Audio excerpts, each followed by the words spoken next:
right, so we're going to use what we know about multiplication and division when we're looking at inequalities that have positive coefficients for us to solve a problem. So this is a real world problem that we're going to be dealing with. And so we have Scarlett that has $60 to buy t-shirts and tie-dye kits. She needs to buy an equal number of each item. If each t-shirt costs $2 and the tie-dye kits cost $9, then the inequality 2x plus 9x is less than 60 can be used to find the number of items that she can buy. How much money will she have left after buying the greatest number of pairs of t-shirts and dye kits? Okay, so let's point out a few things.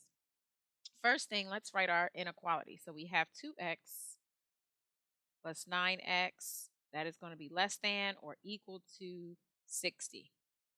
Okay, and so the 2 represents the $2 for the t-shirts, and the dye kits cost $9 for each one. Okay, so remember we have to buy them in pairs. So we have to get the same number of both items, which is why they both have the same variable, letting us know that this can be combined to become one term. So remember, we've talked about like terms. They both have an x variable, so we're going to combine those by saying 2x plus 9x. That gives me 11x's, right? And then that is going to be less than or equal to $60. Okay? And so basically what it's saying is we're going to pay $11 for us to get a shirt and the dye kit. Okay, so how many of those can we get?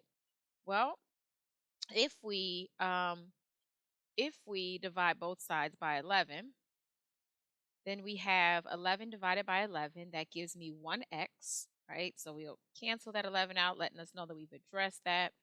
Place our x here and say that it is less than or equal to 60 divided by 11 is not going to be a whole number. And remember, we can't buy a partial shirt and partial dye kit, okay?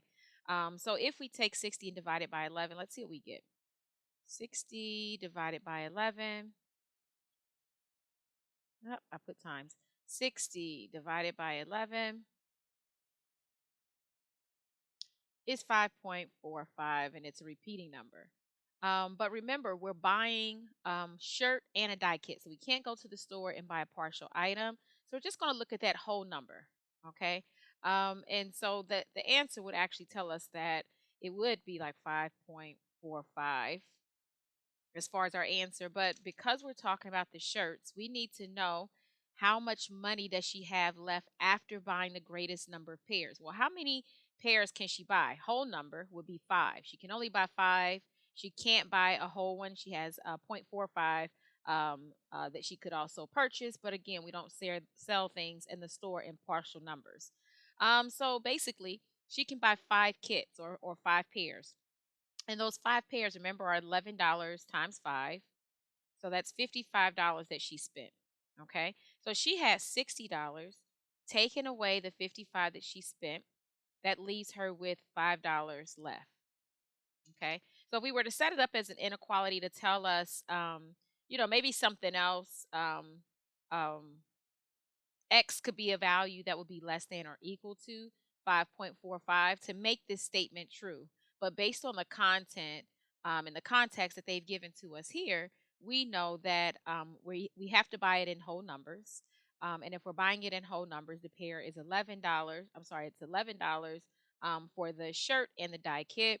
She can buy 5 of those, which cost us $55. And if she has $60 to spend, and she spends the 55 out of that 60, she has $5 remaining.